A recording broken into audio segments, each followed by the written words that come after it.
तो हमें ज़रा ये बताइए, ये रमज़ान का महीना कैसा रहा, और फिर अख़ुवत का ये जो तालीम के फ़रोग़ के लिए कोशिशें हैं, ये क्या हैं, और क्यों आप समझते हैं कि इस वक्त हमें इसमें इन्वेस्ट करने की ज़रूरत है? मैं तो इसको इन्वेस्टमेंट कहता हूँ, ये जो हम करते हैं। देखें जी, अख़ुवत के बारे में आप माशाल्लाह जानते हैं।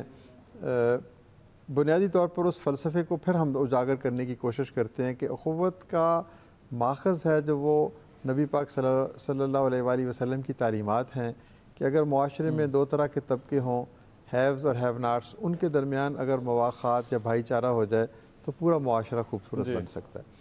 तो यहाँ से फिर एमिनेट होता है अख़ुवत का सारा काम।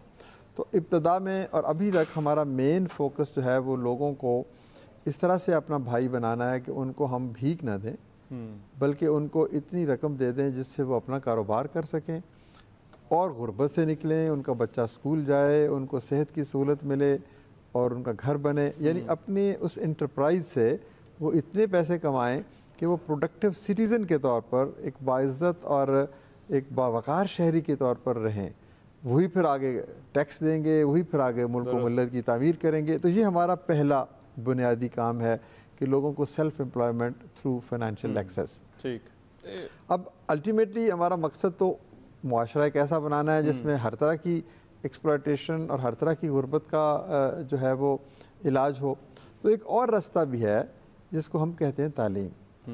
जहालत का ख़ात्मा नहीं होगा, अंधेरे का ख़ात्मा नहीं होगा, अदम तहम्मुल का ख़ात्मा नहीं होगा, अदम बर्दाश्त का ख़ात्मा नहीं होगा, तो मुआशरे नहीं बनते। सही। इन तमाम चीज़ों का ताल्लुक इल्म से है। जानने वाले और ना जानने वाले बराबर नहीं है।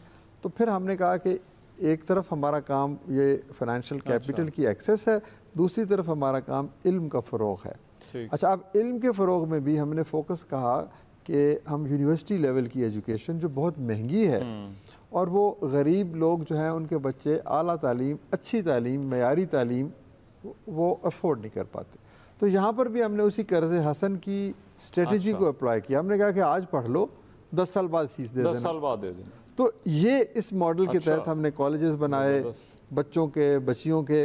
और वो लेकिन ये कर्ज लेकर आप किसी भी कॉलेज में जा सकते हैं? नहीं, ये हम अपने, ये आपके अपने जो कॉलेज और आपके अपनी, उसकी भी एक वजह वो इसलिए कि हम कहते हैं कि भाई उन बच्चों को दूसरे कॉलेजेस में शायद सिर्फ इल्म दिया जाता है, लेकिन हमारे कॉलेज में इल्म के साथ साथ तरबियत भी है। अच्छा। उनको, क्योंकि ये रेजिडेंशियल हमने इंस्टीट्यूशन बनाया। इसमें ज़रूरतमंद तलबा जो हैं वो किस तरह से जी देखिए, हमने तक पहुँचे, ये एक कौमी, किस तरह से हमने इसको एक कौमी अदारा बनाया। 15% बच्चे हर सूबे से आते हैं। अच्छा। इसीलिए हमने इसको रेजिडेंशियल रखा है। अच्छा। तो वहीं पर रहते हैं। ये total boarding school, boarding college है, बोर्डिंग यूनिवर्सिटी बनेगी। अच्छा। और उसमें हर सूबे से बच्चे आते हैं और फिर उनकी सिलेक्शन का एक मेयार है, मिनिमम एक एलिजिबिलिटी क्राइटेरिया है। उसके मुताबिक हम चारों सूबों के बड़े बड़े शहरों में जाकर एग्ज़ाम्स लेते हैं। अच्छा। एक तो वो पहले अपने एग्ज़ाम में उनके कितने मार्क्स होते हैं वो एक कट ऑफ एक क्राइटेरियन है। उसके बाद हम फिर ख़ुद भी इम्तिहान लेते हैं, फिर वालिदैन से मिलते हैं, फिर उस बच्चे की पूरी जिस तरीके से एक इमोशनल और साइकोलॉजिकल उसकी जो है असेसमेंट होती है। और उनकी जो है जब वो तालीम हासिल कर रहे हों तो फ़ीस की बजाय वो कर्ज़ हसना होगा। मतलब उनको हम ना फ़ीस लेते हैं, खाना पीना पहनना एवरीथिंग। जिस तरह मैं अपने बच्चे को पढ़ाता हूँ तो मैं इस उम्मीद में पढ़ाता हूँ ना कि जब 10-20 साल बाद मुझे पे बैक करेगा, मेरे बुढ़ापे में मेरा सहारा बनेगा। तो हम कहते हैं कि सोसाइटी ने इन बच्चों को अपना बच्चा समझा है। Now we are investing on them, जैसे आपने जो लफ्ज़ इस्तेमाल किया, हम इनके ऊपर इन्वेस्ट कर रहे हैं। अच्छा। और जब ये पढ़ लिख के प्रोफेशनल्स बन जाएंगे, कोई वकील बनेगा, कोई फ़ौज में जाएगा, कोई इंजीनियर बनेगा, कोई डॉक्टर बनेगा, तो जिस जिस शोबा हाय हयात में होंगे दे विल स्टार्ट रीपेइंग।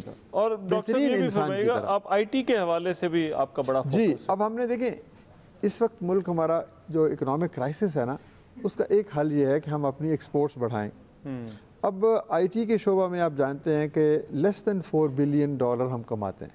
ठीक। हमारा एक हमसाया मुल्क $400 बिलियन कमाता है। हमारा जो मुहतात अंदाजे के मुताबिक पोटेंशियल है वो 100 बिलियन। तो ये वो लो हैंगिंग फ्रूट्स हैं। हमारे बच्चे इतने ज़हीन हैं, अगर हम उन्हें थोड़ी सी स्किल्स दे दें तो वो आईटी के शोबा से मुंसलिक हो जाएं। तो वो ये आम तौर पर ये कहा जाता है कि 25,000 बच्चों को अगर आप आईटी के शोबा से मुंसलिक कर दें ना तो वो $1 बिलियन कमा सकते हैं। ठीक। तो तो अब हमने कहा कि अपनी इन इंस्टीट्यूशंस में स्पेशली आईटी रिलेटेड जी वो हम ट्रेनिंग्स दे रहे हैं जो मार्केट की साथ रेलेवेंस रखती हैं, यानी मार्केट में उनको ज़रूरत है, इंटरनेशनली उनको ज़रूरत है। तो ये भी हम अपने इंस्टीट्यूशन में रेजिडेंशियल फैसिलिटीज़ क्रिएट कर रहे हैं। अभी हमने रखा है उसमें डेरा बुगती से, योब से, यहाँ से भी जो है वो बच्चे आते हैं, वो रहते हैं, और वो 6 मंथ्स का बड़ा एक एक्सटेंसिव ट्रेनिंग कोर्स होता है। देखिए आईटी का एक ऐसा शोबा है जिसमें डिग्री से ज़्यादा स्किल सेट की ज़रूरत होती है। तो अगर आप उसको स्किल सेट दे दें तो कोई नहीं पूछेगा कि तुम्हारे पास डिग्री है या नहीं है।